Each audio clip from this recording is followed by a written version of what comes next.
Walk into my parlor, said the spider to the fly. Such a cute little human. What brings you to my cave? Are you an adventurer? Sent here to slay the evil beast? Or perhaps you are a thief who has come to try and steal some of my hoard? Or maybe you are just curious what exactly was up here in this remote cave of mine. Go on, human. Speak up. Oh dear, you're shaking. It must be a little frightening to be able to hear me, but not see me. I can say that wasn't done by design.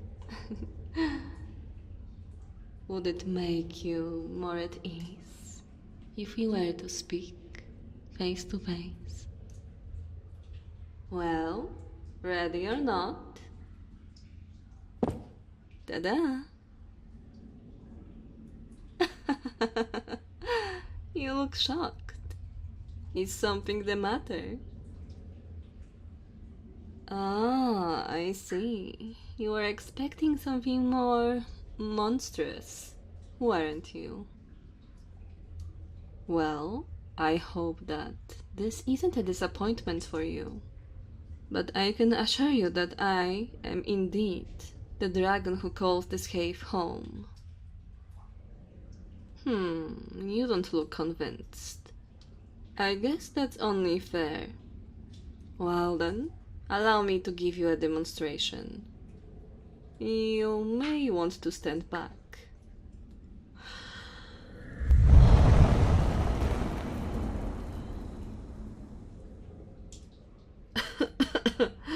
Oh my, it's been a while since I have done that.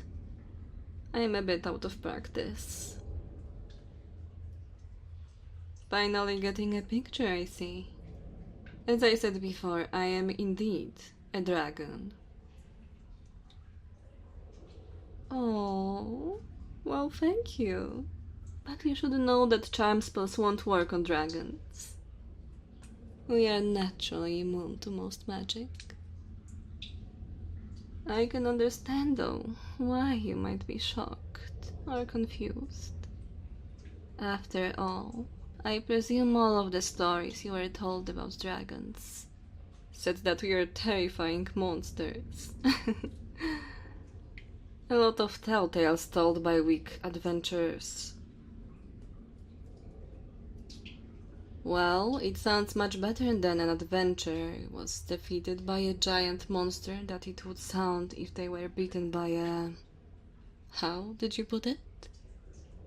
A beautiful woman with horns?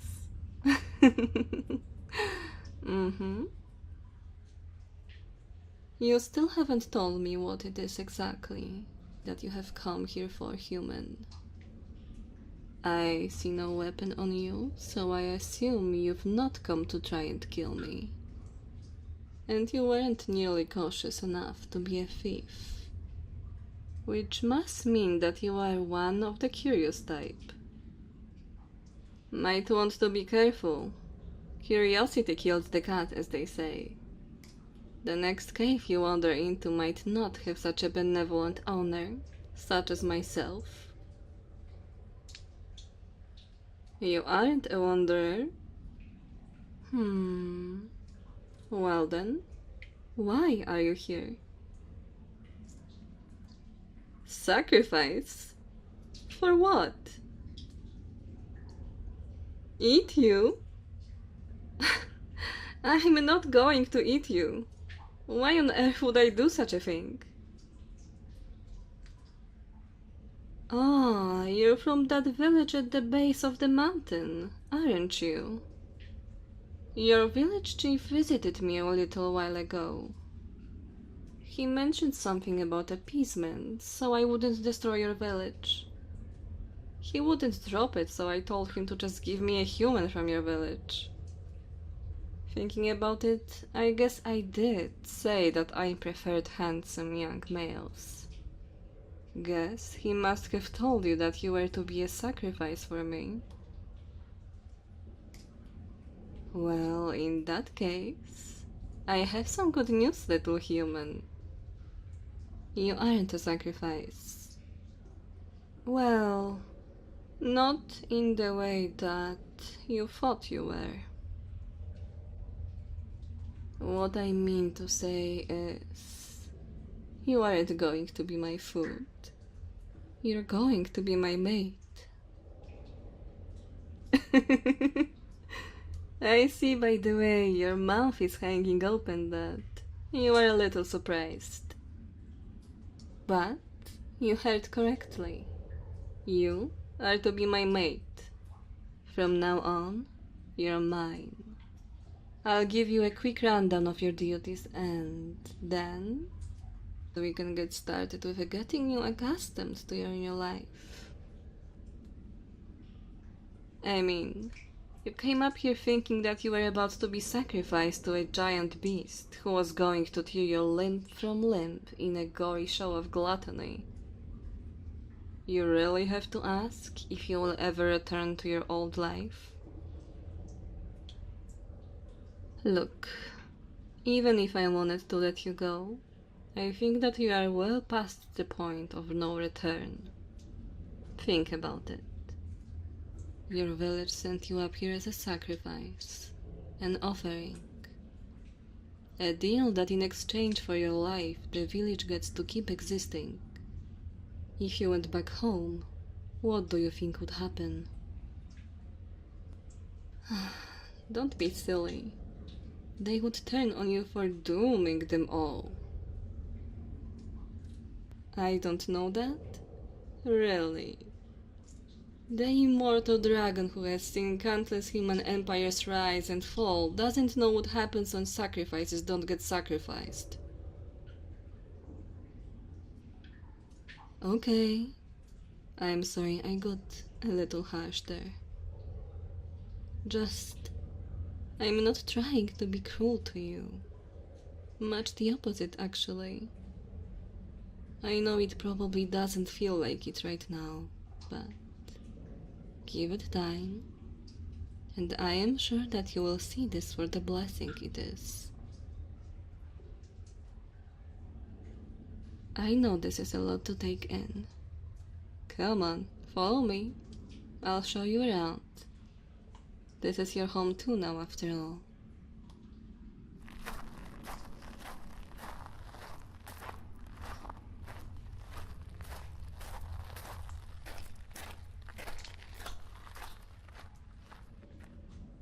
Alright, just up there and we are home. Yes, up there at the top of the cliff. Ah, that's right. You can't fly. Well then, how about this? Hold on tight to me.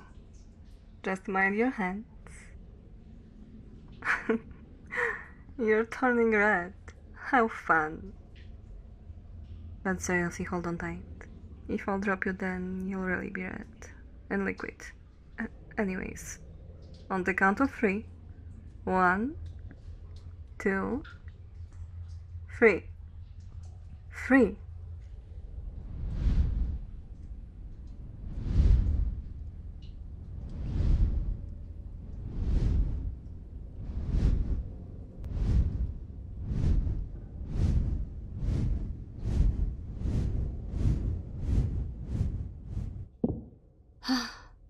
That wasn't so bad, was it?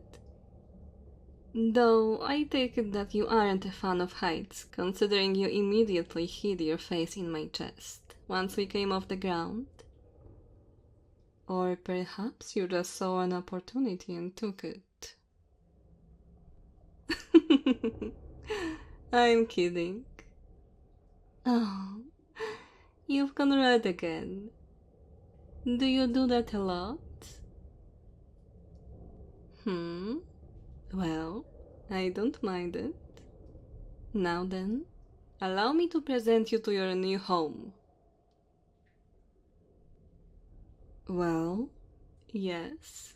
It is in fact a palace built into the mountain. You really thought I just lived in a drippy wet cave? No, no, no. Tell me, human. When you were told those stories about dragons, did they like roaming around being poor? Nope. We like gold, precious gems. We enjoy the finer things in life. And I am no exception. My heart? Well, a heart can mean many things, little human. Some dragons are perfectly happy to sleep on a giant pile of cash and gold.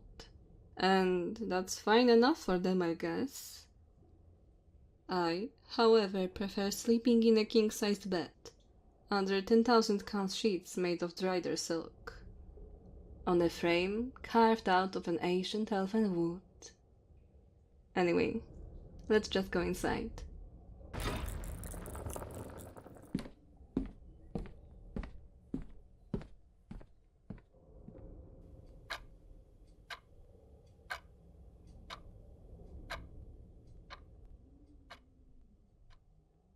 And here we are at the end of our tour. My bedroom. See the bed? I told you I wasn't lying. Well, what do you think, human? Like I said before, this is a blessing. You went from living in a crappy little village to a palace in a single day. And even after that same village was more than happy to send you to your death. I believe the words you are looking for are thank you. You're shaking.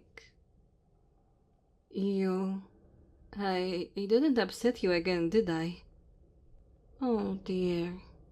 I'm sorry, little human. I promise I'm not trying to be mean.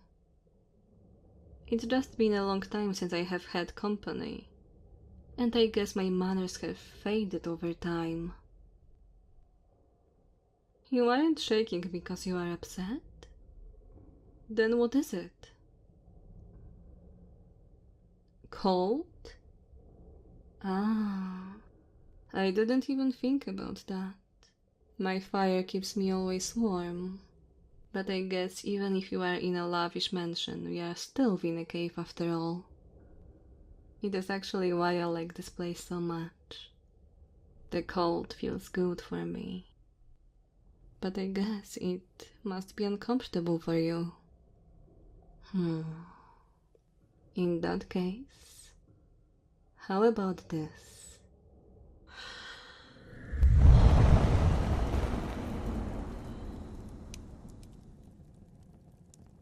There we go.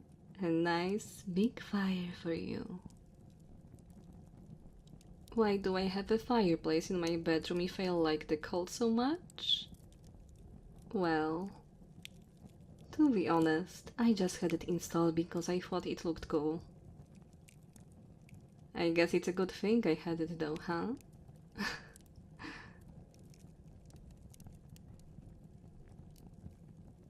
Are you warming up at all? You still look a little cold.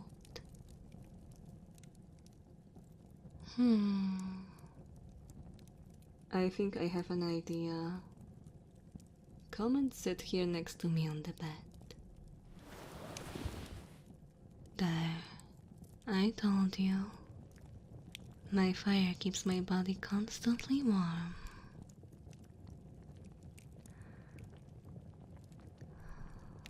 How is it to be snuggled up with the tail of a dragon woman wrapped around you?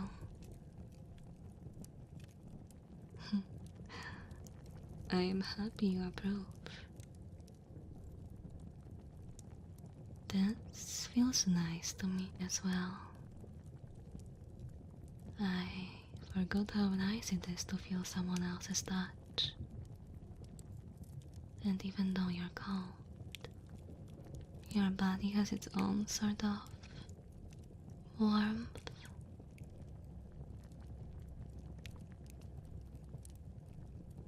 I'm glad that you came to me, human. And I promise to take good care of you.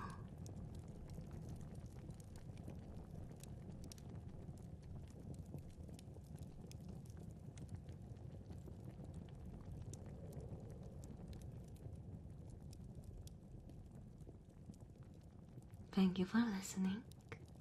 If you are still here, please leave a comment. Pink must like fire sounds. You can listen to the rest of this audio on my Patreon. By supporting me there, you get access to early access for my videos, exclusive audios, and more bonus content. I would like to thank all my patrons very, very much. I wouldn't be able to continue without you. Your support means everything. And, as always, special thank you goes to L. Omani, Ali Pyle, Austin C. Miller, Benedict, Brandy, Camoran, David West, Dio, Eric Soyes, Filthy Degenerate, General Damian James, Skullcrusher, Great Mage, Gregory H, Hyojin, Igor Milinchuk, Isaac Miller, Joel Guzman, Alan Sixt, Lilax, Lord Bodano, Lumi, Mark Williams, Marshmallow, Marty, Nicholas Johnson, Red Demon, Risky Place, Rose, SO47, Sad Panda, Sam Dow, Shadow Killer, Shaggy Unbound, Tricky, You Kill XX,